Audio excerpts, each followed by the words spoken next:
Veíamos en las últimas horas la publicación de un informe realizado en Estados Unidos que denunciaba una campaña sistemática de desinformación impulsada por Rusia, por el Kremlin en América Latina. ¿Ves acá esta publicación del Departamento de Estado que plantea esto, ¿no? Esfuerzos del Kremlin para propagar desinformación encubiertamente en América Latina y cómo en distintos países de la región, la verdad que casi todo, Argentina, Bolivia, Chile, Colombia, Cuba, México, Venezuela, Brasil, Ecuador, Panamá, Paraguay, Perú y Uruguay, a través de distintos medios que terminan siendo plataforma para estas operaciones mediáticas, lo que se ha buscado de forma, insisto, sistemática y cuidadosa, es instalar una imagen negativa de Ucrania, de modo tal de ir horadando, minando el apoyo bastante amplio que ha recibido Ucrania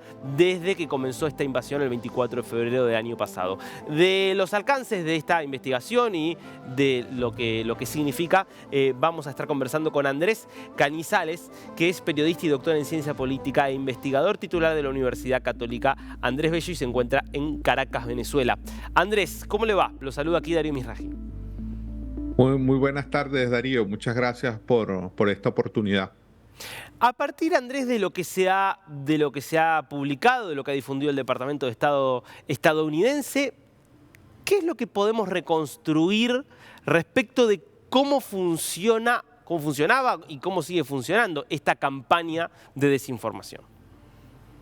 Es bien importante esto que ha ocurrido porque ha sido el propio Departamento de Estado que ha dado con bastante detalle cómo opera en el caso de la invasión a Ucrania, cómo ha venido operando esa maquinaria rusa. Por cierto, esa maquinaria rusa no se creó solo para Ucrania. El tema de la desinformación rusa la hemos venido estudiando varios académicos en América Latina por su influencia en la región prácticamente desde el año 2018-2019. Lo llamativo ahora es que sea el Departamento de Estado que advierta públicamente del impacto que está teniendo en materia de opinión pública una campaña de este tipo. Tú apuntabas algo importante, Darío, que tiene que ver con, es una estrategia clara de la desinformación, es desacreditar a figuras, voceros, a estamentos políticos, y en este caso la estrategia rusa no ha sido enaltecer a Rusia, sino desacreditar al adversario. Es una clara forma de cómo opera esa desinformación, propagando noticias falsas, presentando lo que podríamos llamar como versiones alternativas de lo que está ocurriendo, generando, digamos, opinadores o expertos, entre comillas, que dan puntos de vista distintos a lo que en realidad sucede. Todo eso con el fin de alguna manera de ir confundiendo, de ir debilitando en materia de opinión pública lo que hasta ahora ha sido un triunfo para Ucrania en materia de opinión pública, es decir, la valoración positiva que existe de la posición de Ucrania tras la invasión de Rusia. Eso, en el caso de América Latina, se encuentran países democráticos donde están operando organizaciones entre comillas, de periodistas o de comunicación. Y también está en el caso de los países autoritarios de la región, es el caso notable de Venezuela, Nicaragua, donde claramente son aliados de la causa rusa, donde los gobiernos de esos países, como el gobierno de Cuba, abiertamente se han alineado con Moscú. Entonces yo diría que hay una conjunción de factores que básicamente están minando o tratando de minar la credibilidad de las posiciones ucranianas, de debilitar la imagen pública de Ucrania y en esa medida pues favorecer la posición del país invasor, que en este caso es Rusia. Brasil es un caso también emblemático de cómo ha sido un terreno fértil, digamos, para la desinformación. Ahora, Andrés, es muy claro la estrategia, esto que apuntaba, ¿no? A ir buscando degradar al enemigo mucho más que enaltecer a la propia Rusia. Uno cuando ve los medios de comunicación rusos, es evidente, esto es evidente, todo el tiempo buscando algún punto débil, si se quiere, del discurso de Zelensky, del discurso de Biden, cosas a partir de las cuales se pueden quizás burlar, quizás hostigar.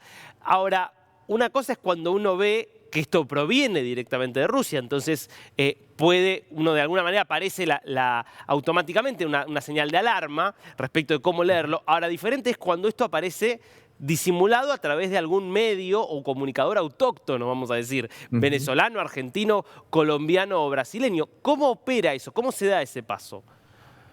Creo que la campaña de desinformación rusa en los últimos años ha encontrado socios en América Latina, socios tanto comerciales como ideológicos. Es decir, aquí nos encontramos con posiciones de periodistas, comunicadores, iniciativas de comunicación. Algunas podrían argumentar ingenuidad en no saber qué es lo que está ocurriendo detrás, pero yo creo que también prevalece una posición bastante anti-norteamericana, anti-estadounidense, en una parte de la intelectualidad de la cual forma parte el periodismo, que favorece hacerse eco, favorece reproducir las noticias falsas, las mentiras que son convenientes para Moscú, para Rusia, y de esa manera, pues,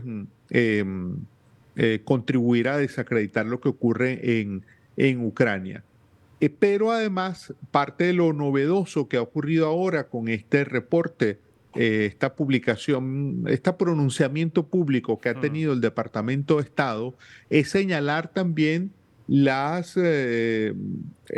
trabajo que están haciendo una suerte de agencias de medios, agencias no estrictamente publicitarias, pero agencias que promueven contenidos en medios que a simple vista parecieran no tener relación con Rusia.